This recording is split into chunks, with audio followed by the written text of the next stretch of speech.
the North Sea from time to time.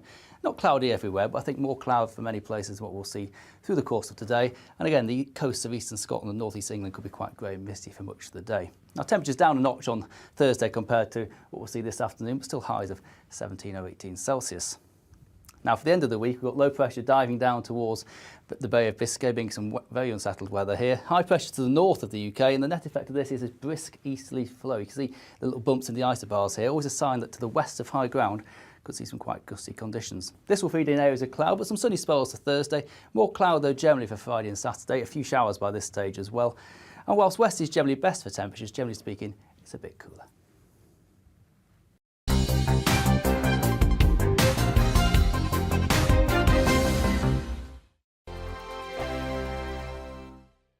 Hello, I'm Michelle Dewberry, and you can join me every weekday 6 till 7 on Jubes and Kerr. Me and my panel will get stuck right into the day's events, and I can tell you, in fact, I can warn you, expect some robust debate, some strong opinions and perspectives from both sides of the fence. It's about you at home as well. I love to read out all of your comments, or at least as many as I can. So join me, Michelle Dewberry, Monday to Friday, 6 till 7 on Jubes and Kerr. On radio, they call it the drive time slot, 4 p.m. until 6 p.m. as listeners head home. It's that part of the schedule when the dust of the day's events begin to clarify, and we try to make sense of it for you. Brazier is drive time for radio and TV. It's fast, it's punchy, it's opinionated, there's a Brazier angle and a little bit of levity. That's the question. That's two questions, actually. That's Brazier, Monday to Thursday, 4 till 6 on GB News. Hello, I'm Patrick Christie's. And I'm Mercy Moroki. Make sure that you join us Monday to Thursday, 10 a.m. until midday, right here on GB News for To The Point. We're not afraid to talk about the topics that matter to you or the big topics that always matter. We cover absolutely everything, from the breaking political stories of the day to law and order, what's going on in the channel. We're not afraid to hold people to account. We always make sure we include your views on our show. Indeed, if you're thinking it, you can guarantee that we're saying it. So make sure you join the conversation with us, 10 a.m. until midday, Monday to Thursday for To The Point on GB News. I'm Dan Wootton. Join me Monday to Thursday from 9 to 11 for the feistiest and most fun news debate on TV, where free speech reigns. I'll bring you a sharp take on the day's biggest stories, bombshell newsmaker interviews, and A-list guests. And I guarantee you, no spin, no bias, no censorship, and no reason to go to bed. That's Dan Wootton tonight, Monday to Thursdays from 9 on GB News.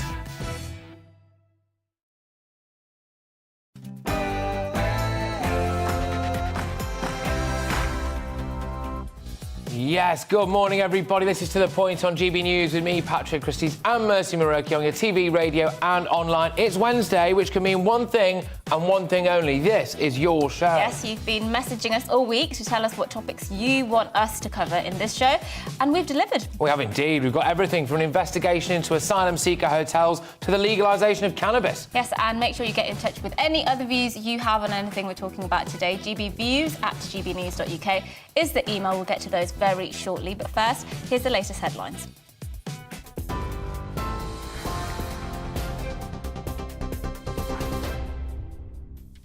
Good morning, it's 10 o'clock. Let's get you up to date here on GB News. Russia has issued another deadline for Ukrainian and foreign fighters to surrender in the besieged city of Mariupol. Russia's defence ministry is claiming not a single Ukrainian soldier had laid down their weapons after several days of warnings. Ukrainian commanders have vowed not to give up the final stronghold in the city. Ukraine's Deputy Prime Minister says Russia could allow civilians to leave with a preliminary agreement for a humanitarian corridor that's been reached for the first time in 3 days. In an overnight address, President Volodymyr Zelensky appealed again for weapons and condemned Russia's attacks. In this war, the Russian army will forever inscribe itself in world history as perhaps the most barbaric and inhuman army in the world, deliberately killing civilians, destroying residential quarters and civilian infrastructure, and using all kinds of weapons, including those prohibited by international conventions, is already the brand signature of the Russian army. And this is such meanness, which for generations will mark the Russian state as a source of absolute evil. Western allies of Ukraine have agreed to send more weapons to help Ukraine defend itself. It's after a phone call with G7, NATO and EU leaders.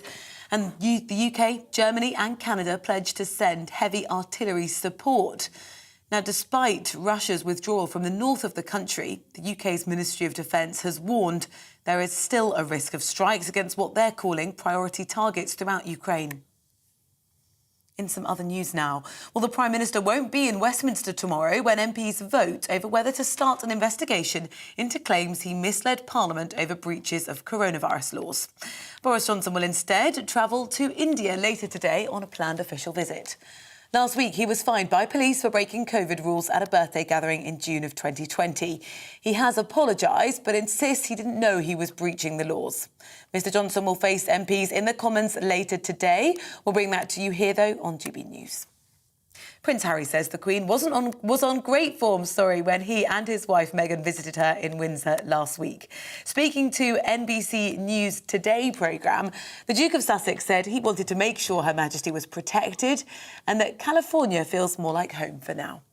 It's just so nice to see her. You know, she's on great form. She's always got a great sense of humour with me, and I'm just making sure that she's, protected and got the right people around. Well, you make her laugh. That's what she always says.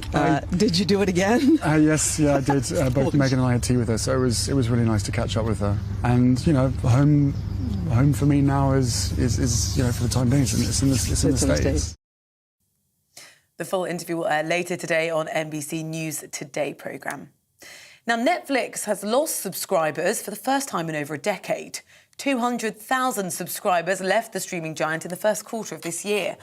Well, Netflix also chose to stop operating in Russia earlier in March after the war in Ukraine started. Well, that resulted in the loss of 700,000 members too. Julian Assange could be extradited to the US as Westminster Magistrates Court is formally expected to issue the order today. It will then be down to the Home Secretary, Priti Patel, to approve. But defence lawyers could appeal it at the High Court. The WikiLeaks founder is wanted in America over an alleged conspiracy to obtain and disclose national defence information. He's always denied the allegations. The lives of thousands of people with diabetes are being put at risk because of the backlog in care caused by the pandemic. Diabetes UK, they say lives will be lost unless the government improves services. The charity says almost half of diabetes sufferers had difficulties managing their condition last year. Users of self-driving cars could legally be allowed to watch TV and films behind the wheel under proposed changes to the Highway Code. The Department for Transport says the new laws would make insurance companies, rather than individuals, liable for accidents when the self-driving vehicle is in control. The updated Highway Code will make it clear that drivers must, though, be ready to take back control of the vehicle when needed.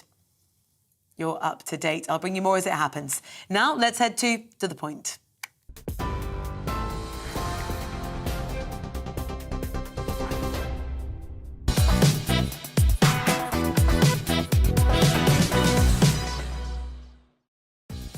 Good morning. This is To The Point on GB News with me, Mercy Moroki, and Patrick Christie's on your TV, radio and online. Well, we're doing it differently today. This show is all about you. Yes, that's right. All week we've been asking you to email in, telling us what stories you want us to talk about, what matters to you. We do really mean it when we say that we care about what matters to you. We do want to hold a mirror up to the nation, reflect those burning issues close to your heart that you don't think get enough coverage elsewhere. So with that in mind... Yes, lots of you got in touch to tell us that you're not hearing enough about how we're accommodating asylum seekers already here in the UK. So Patrick has a special report on this for you, which we'll get to in just a few minutes.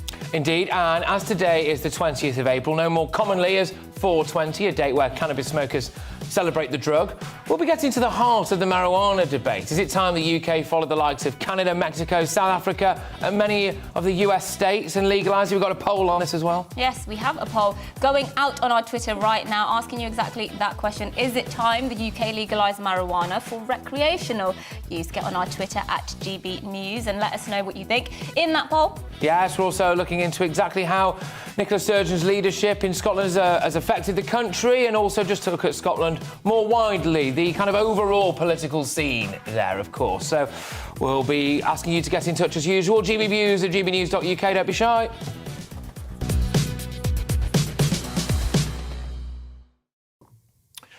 Last week, I was inundated with emails from you asking me to look into asylum seeker hotels, and as luck would have it, one fell right into my lap. I was made aware of a Holiday Inn in Maidenhead that had entered into a deal with the Home Office to accommodate asylum seekers. I actually had some relatives staying in the hotel at the time, and staff told me that they were possibly about to lose their jobs, that they were cancelling people's bookings, and members of the on-site health facility were told that they could no longer use that facility.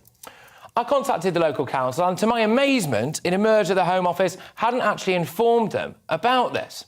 It's also understood, anyway, that sitting MP Theresa May, former Home Secretary, former Prime Minister, was also not informed. And, of course, neither were the local residents. Well, I caught up with the leader of the Royal Borough of Windsor and Maidenhead Council, Andrew Johnson, who had this to say about the way the Home Office has behaved. Deeply disappointed at the complete lack of consultation and engagement by the Home Office in relation to this decision to house asylum seekers here within Maidenhead. Look, ultimately, we are confident that the Home Office have taken the right decision to house these people.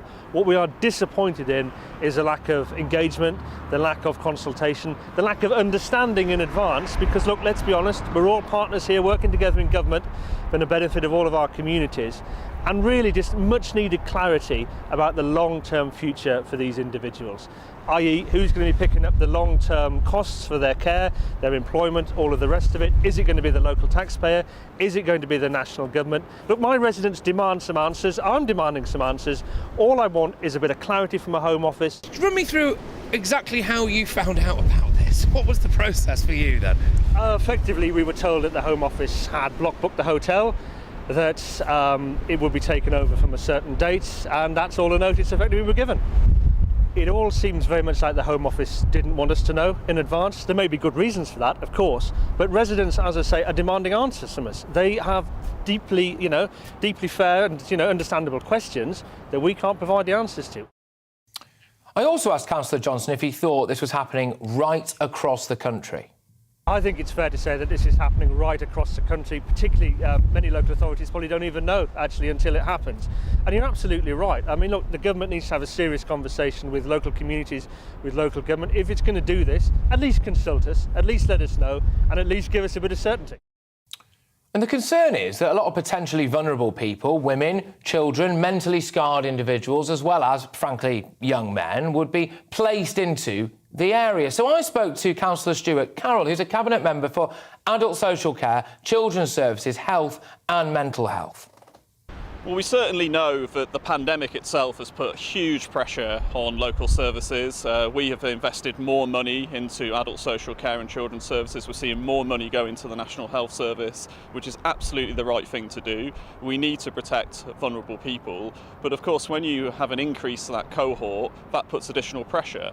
And that's one of the concerns because, again, as a council, we have to plan ahead. We have to balance our budget.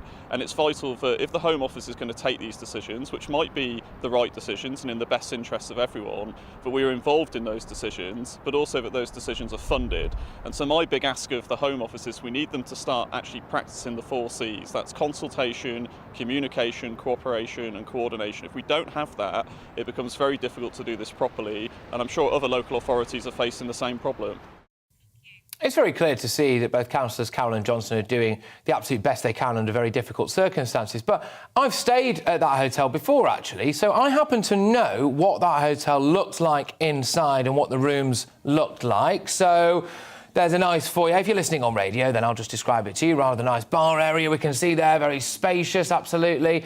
And the rooms are decorated nicely, large double beds, modern amenities, large bathrooms as well, television sets, all of that stuff that you would expect, really. And that's what it looks like now, ladies and gentlemen. Again, if you're on radio, it's all boarded up. That's the foyer there where the bar used to be. That's where the living areas used to be, as it were. So there's quite a contrast there, really, isn't there? It looks nothing like it. Now, the councillors and I wanted to get some answers for you, but obviously, well, essentially, we weren't actually allowed to film any more inside that hotel. But what we saw was quite shocking, OK? There was no security to speak of. We were able to walk unhindered into the site. There were a few children running around. Clearly, that poses a massive safeguarding risk. And just see what the councillor had to say about that. We were seemingly allowed to wander into the hotel, unchallenged by the security, who seemed confused, unaware, and indeed not really, how should I put this, on the job in terms of stopping us going in there. We certainly weren't asked for our reasons to be in the hotel. When we asked to see the manager, there was confusion as to who the manager was, whether he was in, who was actually in charge. And to be honest with you, we've been left with a distinct impression that nobody is in firm control of the operation here, that security is incredibly lax, and we've actually now had to report a major potential safeguarding breach, which my colleague Councillor Stuart Cowell has done this afternoon. We've got vulnerable children, vulnerable people in here. Luckily we're two councillors, but anybody could have walked into that building unchallenged with all sorts of intent. Some of that, dare I say it, deeply hostile intent, regrettably. Yeah, absolutely staggering. But what do the local residents think of all this? I spoke to one chap who lives just down the road. Not very happy about it, feel uncomfortable with it. Appreciate people need somewhere to go, but no one's said anything. It's come straight out of the blue. And we're all a bit apprehensive about it, actually, you know. Now, I wondered if he'd feel differently if these people were from Ukraine, basically, and not the Middle East. Possibly, because that's a different ball game altogether. Yeah. I know the Middle East is a war conflict zone, but there's, to my way of thinking, there are a lot of Afghanistan and people coming over, but they're like what I would call economic migrants, whereas these are the Ukrainians and that are just literally, they've got nothing now, nothing at all.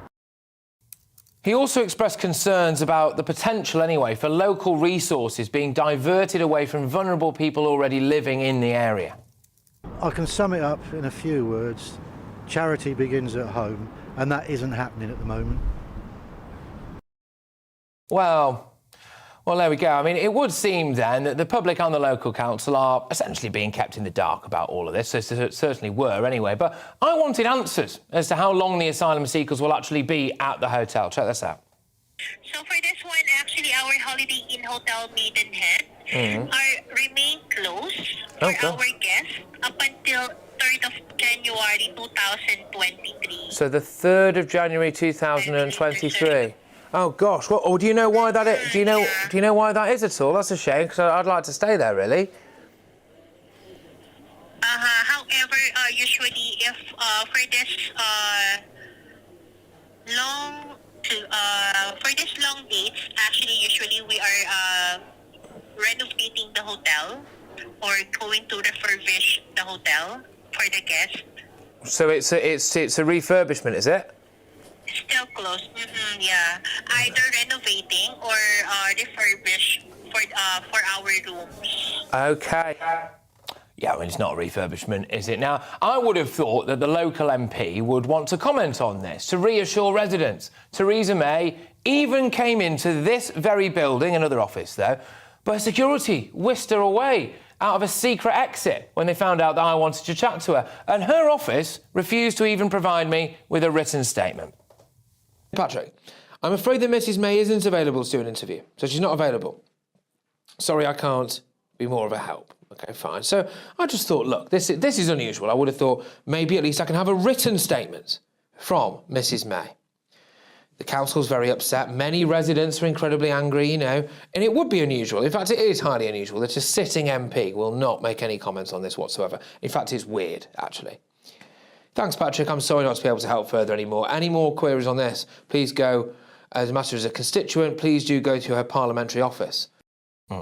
Well, I'd already been to a parliamentary office and was told to go to a constituency office, so there we are, a bit of a trapdoor, I suppose. But I had no response from the Home Office either, and the Holiday Inn have refused to comment. And then, shortly afterwards, Boris Johnson announced his asylum seeker Rwanda plan, right? So, the morning before his announcement, I was actually sent this email, which was sent to council leaders across England, Scotland and Wales. And amongst many things, it said to reduce and eliminate the use of hotels for asylum seekers by moving to a full dispersal model for asylum accommodation. So, get this, right?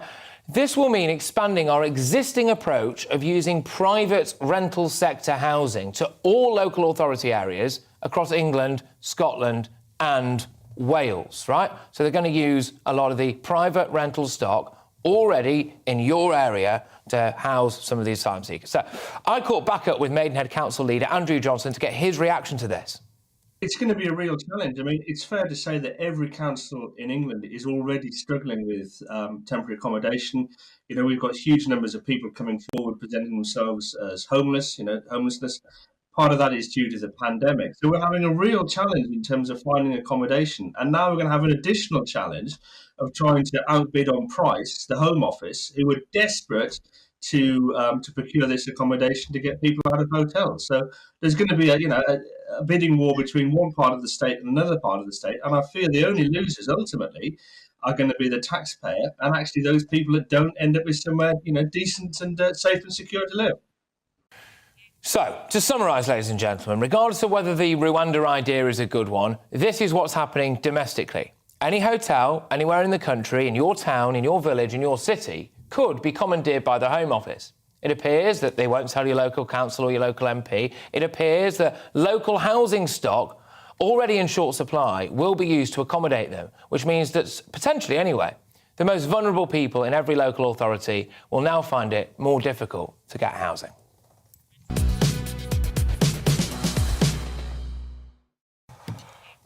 Wow. Sorry, it's the longest monologue I've ever done. Apologies about that, but... Yeah, fascinating report. I mean, it's staggering, first of all, that the government even have the power to be able to do this, to compel private businesses, to compel councils to almost prioritise illegal migrants who need housing or asylum seekers who need housing. I do worry a lot about this whole question, precisely because of what it's doing to communities already here. Yeah. There are lots of deprived communities up and down this country. Many of the people in those communities are on council housing waiting lists, which they have been for years. You know, they've been looking at this situation and saying, hang on a minute, this feels fundamentally unfair because, yes, OK, I want the UK to be an open country which provides refuge for genuine asylum seekers, but they'll be looking at moves like this and saying this just doesn't feel fair.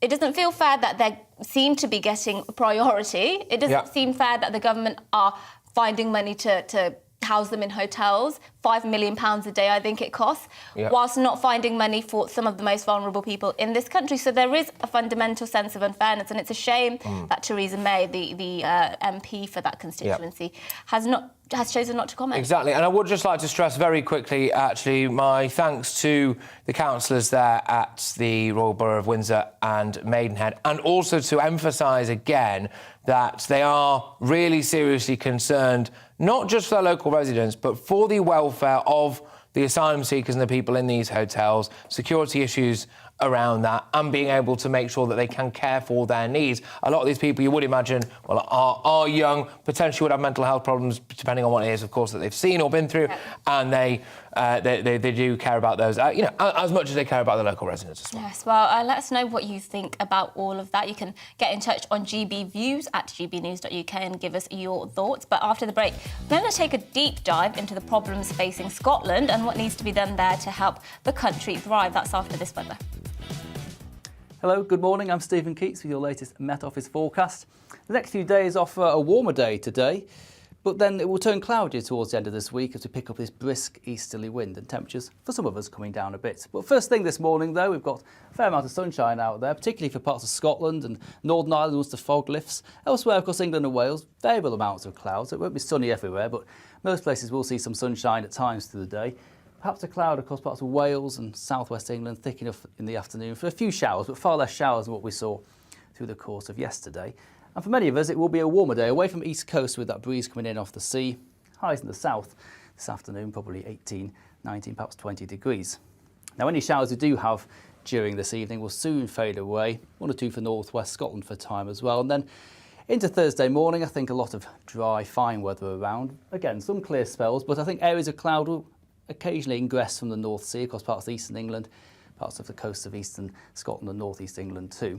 And like with recent nights, it'll be chilly in the countryside with perhaps a touch of frost in places, but most towns and cities holding up between 4 and 8 Celsius.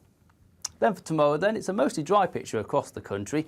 We'll start to pick up quite a brisk and gusty easterly wind, and this will bring in areas of cloud off the North Sea from time to time. Not cloudy everywhere, but I think more cloud for many places what we'll see through the course of today. And again, the coasts of eastern Scotland and north east England could be quite grey and misty for much of the day. Now, temperatures down a notch on Thursday compared to what we'll see this afternoon, but still highs of 17 or 18 Celsius. Now, for the end of the week, we've got low pressure diving down towards the Bay of Biscay, being some very unsettled weather here. High pressure to the north of the UK, and the net effect of this is a brisk easterly flow. You can see the little bumps in the isobars here, always a sign that to the west of high ground, could see some quite gusty conditions. This will feed in areas of cloud, but some sunny spells for Thursday. More cloud, though, generally for Friday and Saturday. A few showers by this stage as well. And whilst west is generally best for temperatures, generally speaking, it's a bit cooler.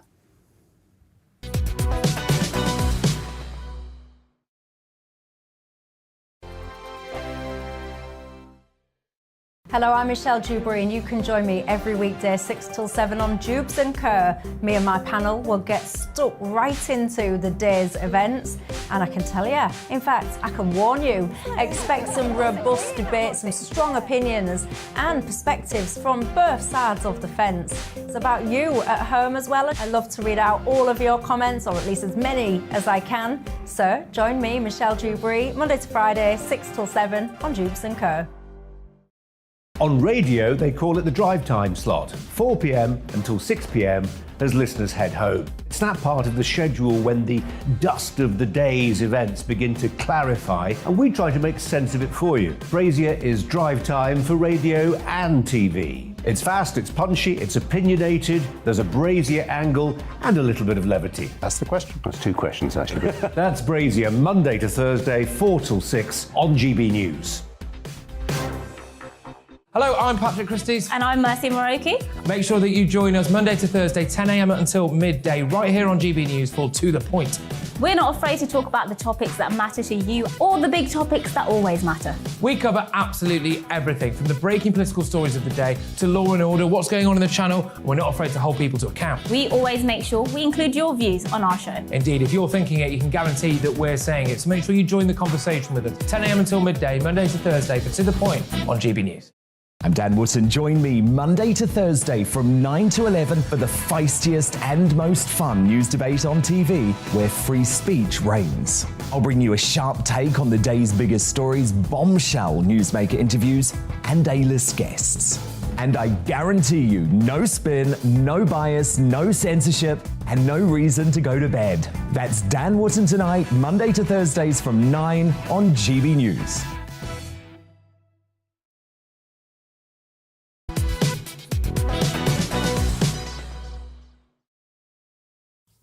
Good morning, everyone. It's 10:24. This is To The Point with me, Patrick Christie's, and Mercy Moroki on GB News. We're live on your TV, online and radio this morning. You said that with a very stern face. I did, yes. Felt I like I was mean being it. told off for being late for school. Or something. Absolutely, yes, absolutely. Now, we have covered in the past a lot about the SNP, how they want 16-year-olds to stand for Parliament, change their genders and declare their sexuality on their bus passes. But apparently, we haven't gone deep enough, according to Alejandra, who writes to us and says, please, please, please cover what is happening here in Scotland with the SNP, Scottish National Party. The country is in tatters with drugs, homelessness, rubbish everywhere and money down the drain. So much to report on and nobody covers it. Thank you, Alejandra, for getting in touch.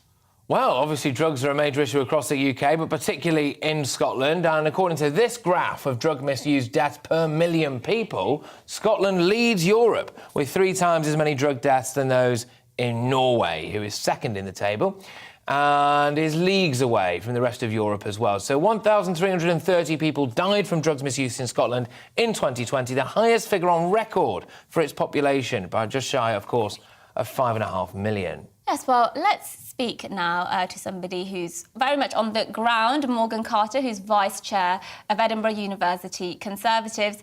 And I have to repeat, owner of a brilliant beard. Yes, massive for those beard. who can't see him. Thank you for joining us again. I mean, some of the emails we've got, I can't read out some of them because they have very strong words to say about how the Scottish government is running the country. What do you make of what's happening? We've mentioned homelessness, we've mentioned drugs. I mean, Scotland always seemed to be falling far behind the rest of the UK when it comes to hitting those social targets. Yeah, well, it's utterly disgraceful. The SNP's been in power for 15 years now, and they've proven time and time again that they're utterly unable to deal with these issues. I mean, you pointed out the drug deaths that, unfortunately, as someone living in Scotland, I know a lot of people my age who are dealing with drug issues, which the government's just incompetent to solve. The deaths are at 1,330. That's a record-breaking high for 7 years in a row. And I'm sure they'll make a lot of noise about how they really care about that and they're really going to try and solve it. But the city becomes day by day more and more like train spotting, and they do very little to solve it. So I think it's utterly disgraceful, their record on these things. You don't even have to have any knowledge of statistics, any abstract issues, to know that they're mishandling it. You just have to walk around the city. You can see the rubbish strewn everywhere, the increasing drug problem, increasing people clearly on drugs as you walk around the streets. Yeah. And it's a real shame. Now, obviously, what with being at the Edinburgh University, Conservatives, you are politically biased, I suppose, in this debate, which is fine. But I do have to ask you in that case, why is it then that you think the Conservatives, if Nicola Sturgeon and the SNP are so terrible, why is it that, the Conservative and Unionist Party only have half the number of seats? I mean, if it was that bad, you'd think people would be flocking to vote for a different party. Well, it's a good question. I mean, ultimately, that's a mystery to me. I think ultimately the SNP is able to make a lot of capital off of grievances in Scotland's history, in a recent history, things with poll tax and Margaret Thatcher. But, ultimately, I don't really have a good answer for you, Mercy. I mean, I look at this just utter incompetence from the government, and, I wonder about the average SNP voter. Clearly, they look at it and think, yes, I'd like some more of this. And I suppose they do. I mean, we'll see what happens at the ballot box. But I think, clearly, I don't really have a good answer for why they want more of this.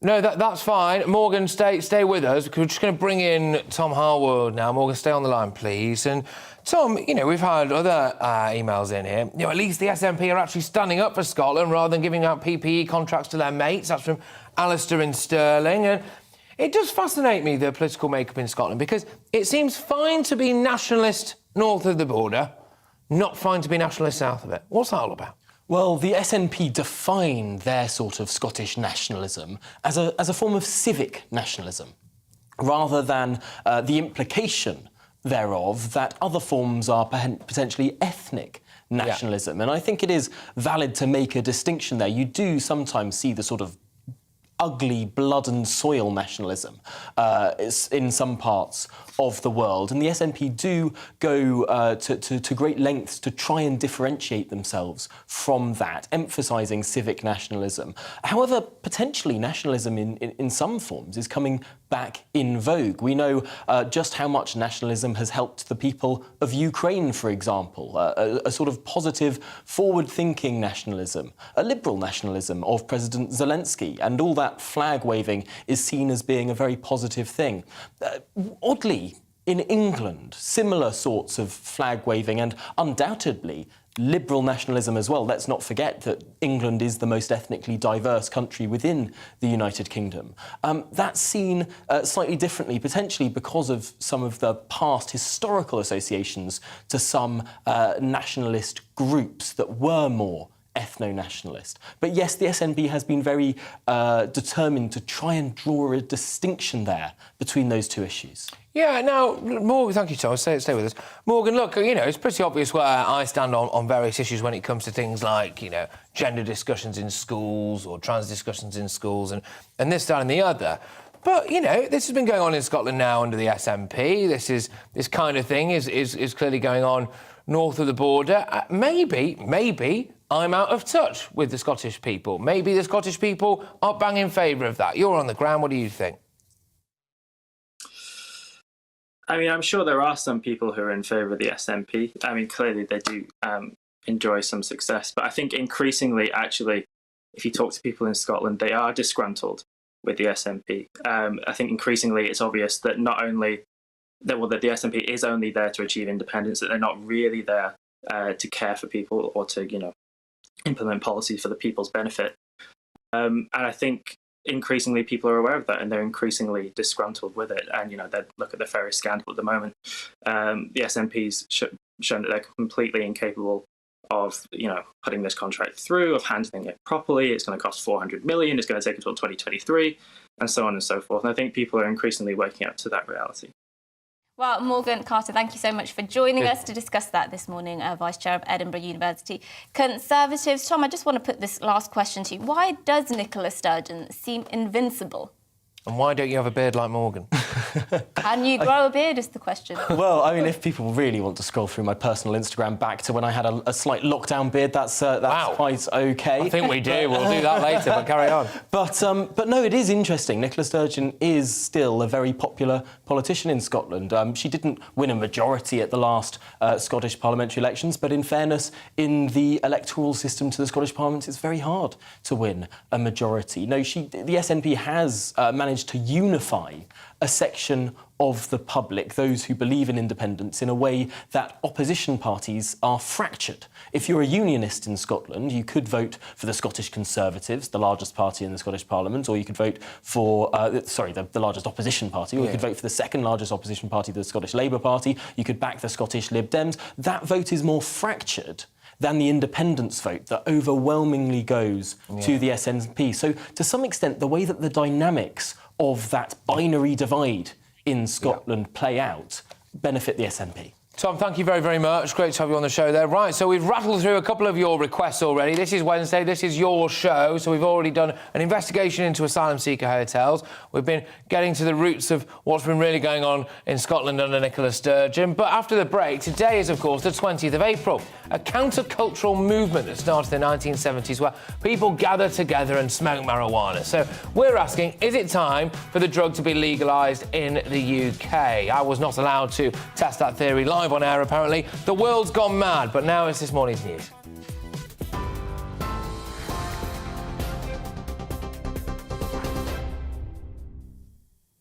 It is 10:33. I'm Rosie Wright, here to keep you up to date. Russia has issued another deadline for Ukrainian and foreign fighters to surrender in the besieged port city of Mariupol.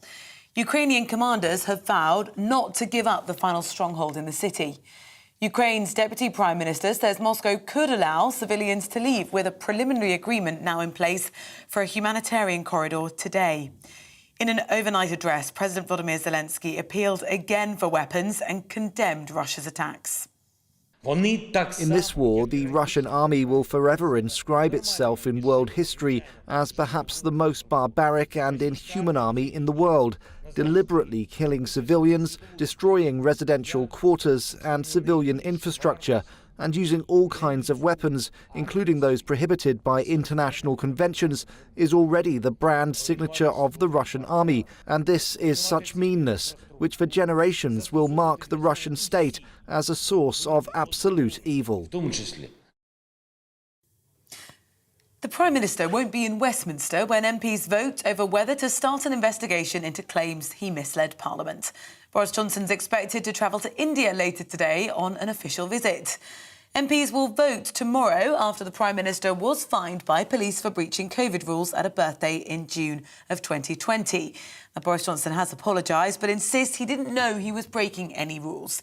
He'll face MPs in the Commons later on today. We'll bring that to you here on GB News.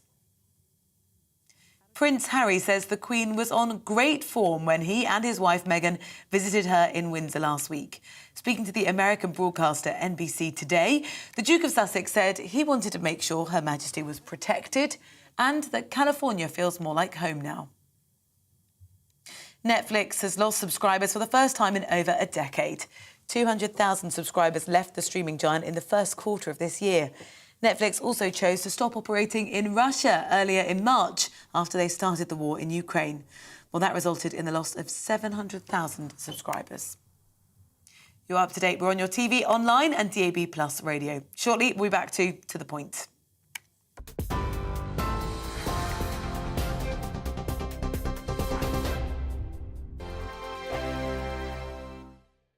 Hello, I'm Michelle Dewberry, and you can join me every weekday 6 till 7 on Jubes and Kerr. Me and my panel will get stuck right into the day's events, and I can tell you, in fact, I can warn you, expect some robust debates, some strong opinions and perspectives from both sides of the fence. It's about you at home as well. I love to read out all of your comments, or at least as many as I can. So join me, Michelle Dewberry, Monday to Friday, 6 till 7 on Jubes and Kerr.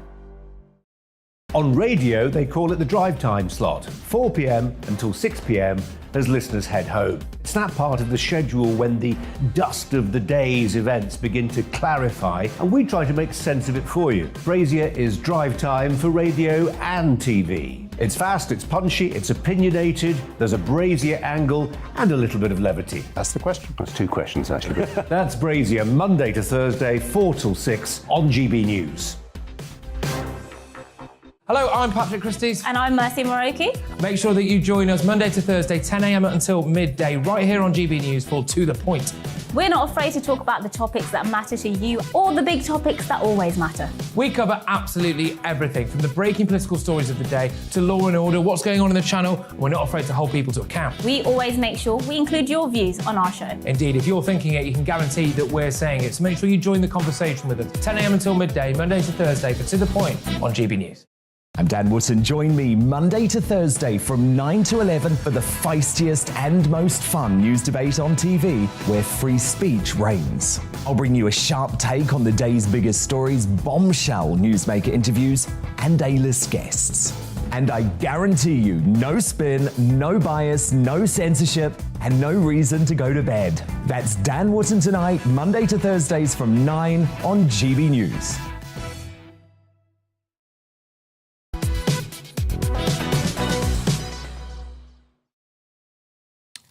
A very good morning to you. It's just gone 10:38, and this is To The Point with me, Mercy Moroki, and Patrick Christie's on GB News. We're live on your TV, online and radio this morning. Right, so the 20th of April, or 420 as it's more commonly known, is a day where many marijuana smokers across the world celebrate their enthusiasm for the plant by lighting up. And the gathering at Hyde Park is one of the largest celebrations in the world. Yes, we should stress, however, that this activity is still very much illegal. I believe cannabis is still a Class B drug. Despite this, one of our viewers, Ollie, thought that we should mark the day by covering this, saying simply, I believe you should talk about 420. That's what Ollie got in touch and said. GB News viewer or listener, of course. Absolutely. And Nathan got in touch to say this. Weed is natural and less harmful than alcohol. It's time we legalised it. There's so many health benefits. Let's follow other countries and legalise it and tax it. Well, and because obviously today, being a Wednesday, is our viewer-led show, well, we had to talk about it, didn't we? So 420 can apparently be traced to American students who met up to smoke joints at 4:20 p.m. Their routine somehow became a global movement, which culminates on the 20th of April. Today, the day is often used by campaigners to promote the cause of legalising recreational cannabis. Yes, well, joining us to discuss this very issue is one such campaigner, Ant Lane, from the Labour campaign for drug policy reform. And thanks for joining us and coming into the studio. Why should anybody take up smoking weed? I wouldn't encourage anyone to take up smoking weed, but I think that the global evidence has shown that when you actually legalise and regulate the product, there's no real increase in people using it. So it's not about encouraging people to use cannabis, but a lot of people already do use cannabis, and those people who use cannabis, I don't think should be criminalised. I don't think they should have to go to dodgy street corners to go and buy cannabis. I think they should actually be able to know exactly the kind of cannabis they're buying, and also that they should have the option to buy less strong cannabis. So, you know, the kind of skunk, for lack of a better way of putting it, you find on the streets now tends to be, you know, what can cause mental health issues or exacerbate those. So actually this is about protecting people, it's about regulation, and it's about allowing people to use something actually which is, I'd argue, less harmful than alcohol. OK, but the point is, look, we've got a lot on as a country at the minute. We do. You know, obviously what's going on in Ukraine, cost of living crisis, all of this stuff. Why should we waste any time at the moment to legalising cannabis? Well, it's a really good point, and I totally agree. You know, the issues in Ukraine and even in our own parliament are far more important than that. But actually, this is a global movement which has been going on for a very long time now. You know, we're seeing a bit of a domino effect. So many states in the US, Canada, Uruguay, we had medical cannabis over here. So actually, it's not about saying, you know, let's do this right now. It's actually about trying to sort of change the narrative a little bit and engage politicians, because actually, I think a lot of them see the saliency, the evidence for actually regulating the substance, but it's more an issue of stigma and not wanting to be seen, for maybe those Middle England voters to be taking a stand on this. But that doesn't mean that's not the right thing to do. But it is the case that, there's a link between communities with high levels of cannabis smoking and things like crime, things like drug addiction in general. I mean, legalising it might actually introduce more children, perhaps, in those communities to that drug. It will send a message that this is actually an OK drug to take and the government is giving you the thumbs up. Well, it's a really sound point, and it's one that we get sort of challenged with quite a lot. And actually, the evidence, particularly in Canada now, I think it's been 4 or so years, youth usage has actually dropped quite a lot. My former organisation did a report about 4 years ago, and we spoke to a lot of young kids in poorer communities, and they said actually they found it easier to buy alcohol, to buy cigarettes than they did cannabis. Sorry, the other way around. They found it easier to buy cannabis than they did alcohol or cigarettes because dealers don't ID. Actually, if you took it away from those criminal gangs, you take away the exploitative element too. You're not going to have kids dealing weed anymore. No. I mean, what would you say to this notion of it being a gateway drug? I mean, some friends have told me, of course, that if you were to go and pick up cannabis, quite often they might offer you some other stuff, or at least tell you that they could get you some other stuff. Obviously, I wouldn't know about that. But what are your views on that? Because that would open up the possibility for it to be a gateway drug, I suppose. Well, definitely. I don't necessarily agree with gateway theory in that I think the more harmful a substance is, the less people use it. If gateway theory were absolutely true, then most people who took cannabis would go on to take heroin. But actually, if you do believe in gateway theory, then actually regulation is quite a good argument for that. Because if you're going to a store to go and buy your cannabis where you're not offered anything else harder or stronger, it removes that relationship with yourself and the drug dealer. Instead, actually, it's state and sensible business that's controlling this, not. Yeah, I'm going to ask you this, and it's a hypothetical. Before I should say that before I ask. Yeah. If somebody was to take, there's people out there who obviously have never tried cannabis, right? So they'll be saying, well, why would I want to do this? I'm fine with alcohol. Maybe they smoke cigarettes. Why would I want to do this anyway? They might see it as something sort of homeless people or lazy teenagers get up to. Why would somebody take it? I mean, what effects does it have on the mind? And does it have adverse effects on people's psychology? So it's a really good question, and I think that as with any drug, it's going to affect certain people in different ways. I've certainly had friends who've had adverse effects to cannabis. There's not necessarily a long-lasting negativity, but they've, some people can use cannabis, have too much, and have a bad time. It's the same with any substance. Someone might drink alcohol and drink too much and not enjoy it. But it's not necessarily about encouraging people to use it. But those people who already use it are better off being brought into the regulated economy. Those ones who are addicted to cannabis can be treated for that. And it's a big boost to the coffers too. Why are we putting so much money into criminal gangs and empowering them? Yeah, well, I'm just going to read out a couple of views and hit you with a question. Sure. So, Andy in Ramsgate. Here we go, Andy. Andy's not sitting on the fence here. Marijuana is disgusting. It isn't cool, and these loonies smoking it are helping fuel crime and drugs. Then on the flip side, we've got Charlie in Wednesbury, who says, can lighting up a fat one and watching TV with a pizza really be so harmful? Our town centres are ruined by lager louts, causing mayhem every weekend. The double standards here are amazing.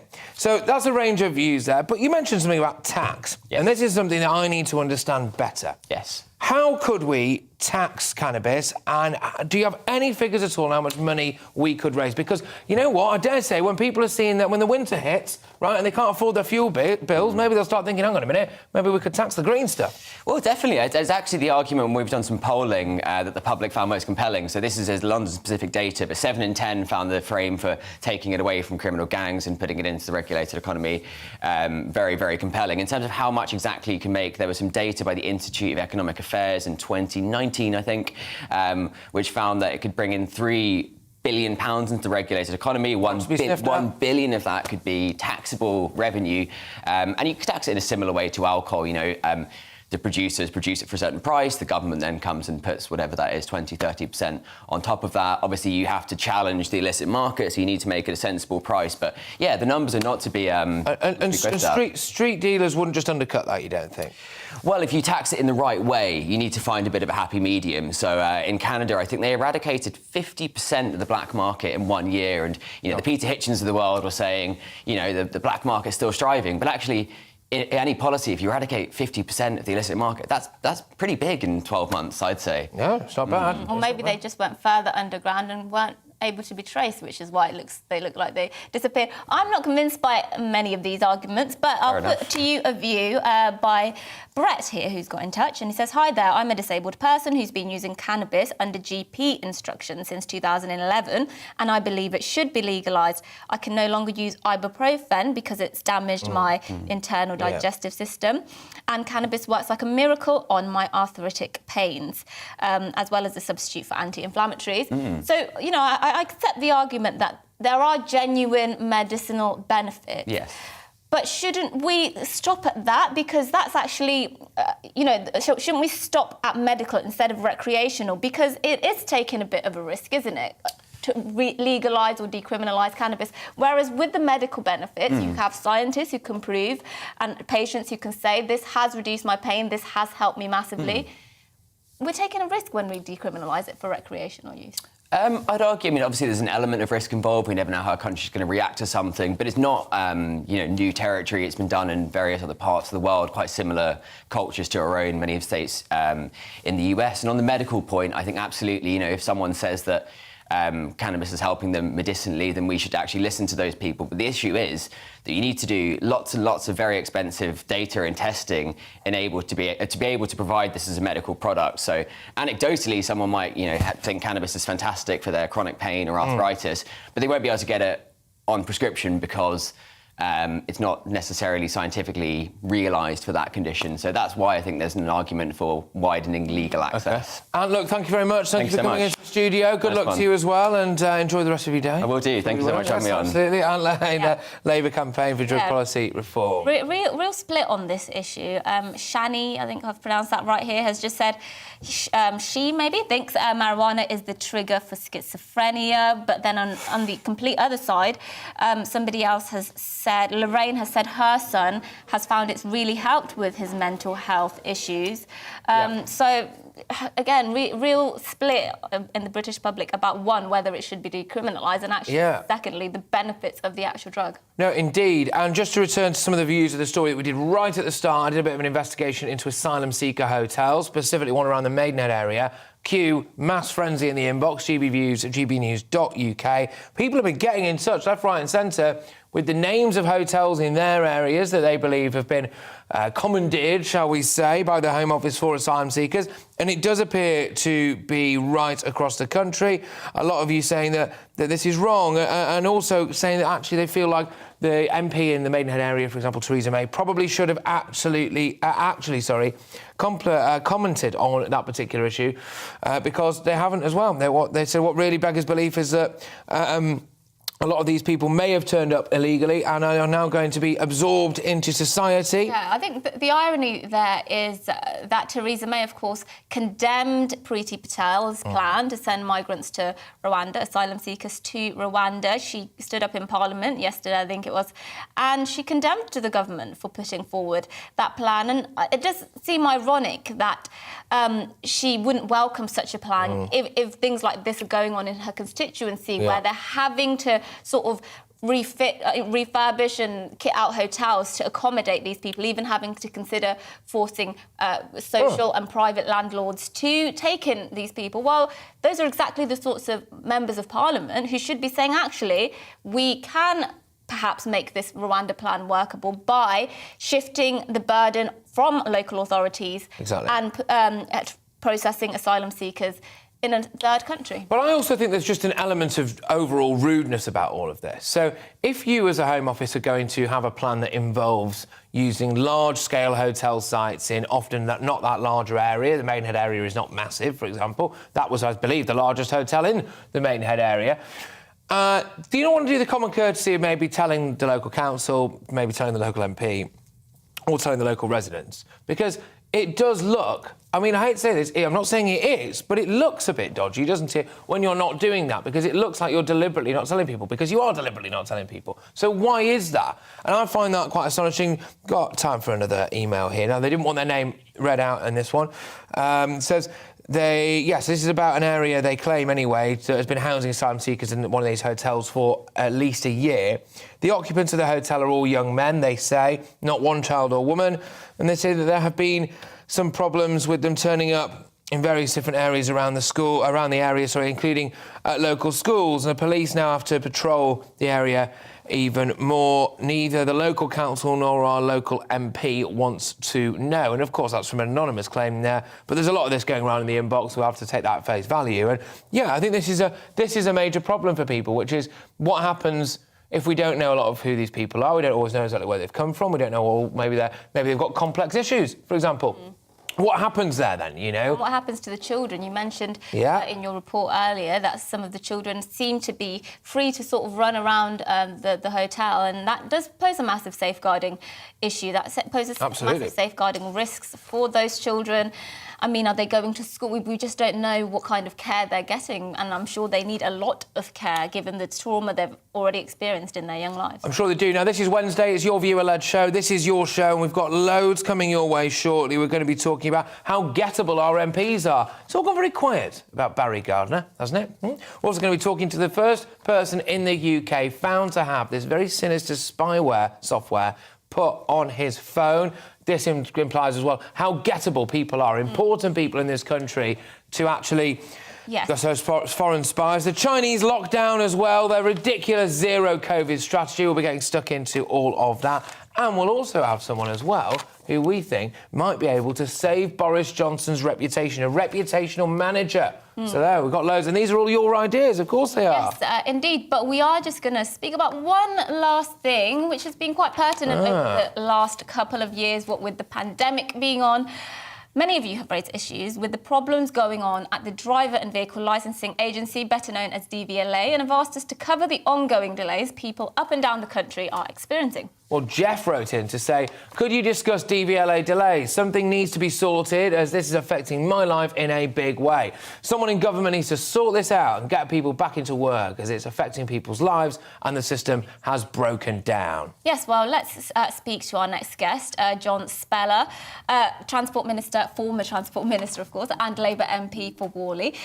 Thank you for joining us. What do you make of the delays that we've experienced over the last couple of years with DVLA? Because they have actually caused major problems, haven't they? Particularly with getting the licences out to people who need to drive trucks, for example, and transport our goods and food. Absolutely. And I've had a number of problems from constituents, and they come in a variety of ways. You've got, for example, HGV drivers, if they get a sort of medical condition, sleep apnea is one of them, one where they may have a tendency to fall asleep, perfectly treatable, but they have to lodge their license. Everybody understands that. Then they get the all clear from the medics and they can't get their license back. And week after week, month after month.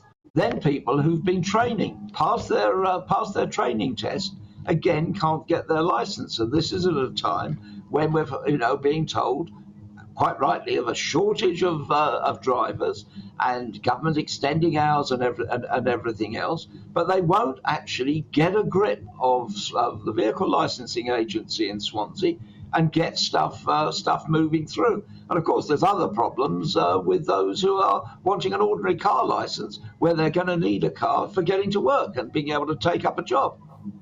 Yeah, absolutely. But look, we've got one in there from Shelley. These useless civil servants need to get a real job. The government needs to get a grip and take control of the situation. And I remember running a report just a few weeks ago about the fact that some people who were at the DVLA were sitting there on full pay, not doing any work from home. And this is a massive problem, isn't it?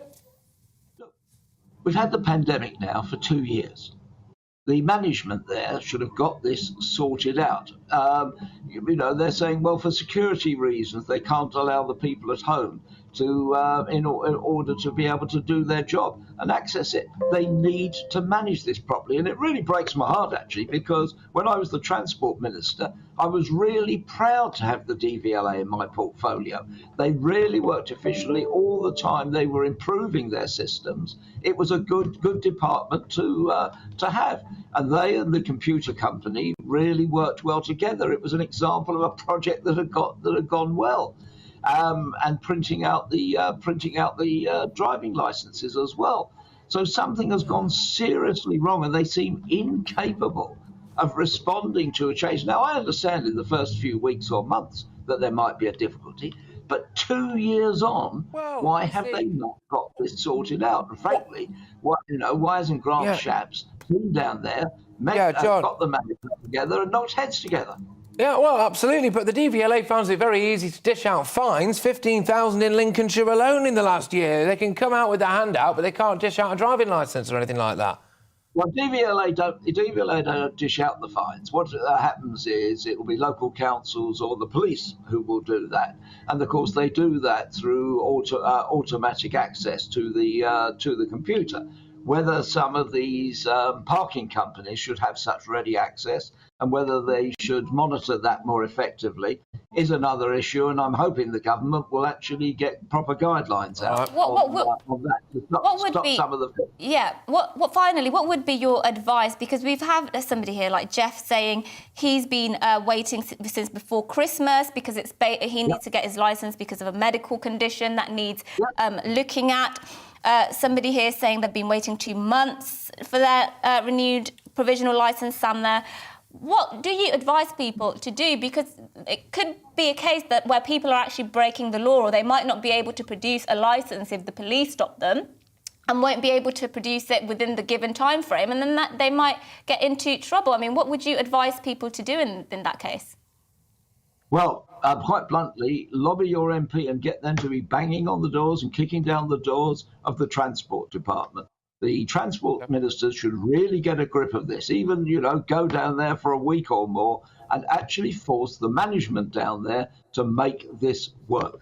They've got all the technology there. They need to ensure that the public, especially those who need it for their jobs, but many other people need to visit relatives, need to be, carers who are travelling around. They need their licences really. They do, John.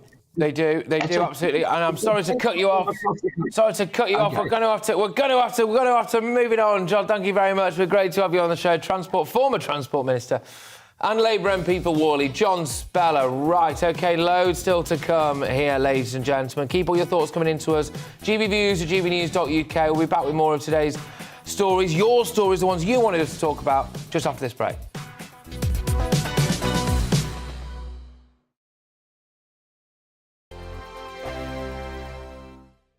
Hello, I'm Michelle Dewberry, and you can join me every weekday 6 till 7 on Jubes and Kerr. Me and my panel will get stuck right into the day's events, and I can tell you, in fact, I can warn you, expect some robust debates, some strong opinions and perspectives from both sides of the fence. It's about you at home as well. I love to read out all of your comments, or at least as many as I can. So join me, Michelle Dewberry, Monday to Friday, 6 till 7 on Jubes and Kerr. On radio, they call it the drive time slot, 4 p.m. until 6 p.m. as listeners head home. It's that part of the schedule when the dust of the day's events begin to clarify, and we try to make sense of it for you. Brazier is drive time for radio and TV. It's fast, it's punchy, it's opinionated, there's a Brazier angle and a little bit of levity. That's the question. That's 2 questions, actually. That's Brazier, Monday to Thursday, 4 till 6 on GB News. Hello, I'm Patrick Christie's. And I'm Mercy Moroki. Make sure that you join us Monday to Thursday, 10 a.m. until midday, right here on GB News for To The Point. We're not afraid to talk about the topics that matter to you, or the big topics that always matter. We cover absolutely everything, from the breaking political stories of the day to law and order, what's going on in the channel. We're not afraid to hold people to account. We always make sure we include your views on our show. Indeed, if you're thinking it, you can guarantee that we're saying it. So make sure you join the conversation with us, 10 a.m. until midday, Monday to Thursday, for To The Point on GB News. I'm Dan Wootton. Join me Monday to Thursday from 9 to 11 for the feistiest and most fun news debate on TV, where free speech reigns. I'll bring you a sharp take on the day's biggest stories, bombshell newsmaker interviews, and A-list guests. And I guarantee you, no spin, no bias, no censorship, and no reason to go to bed. That's Dan Wootton tonight, Monday to Thursdays from 9 on GB News.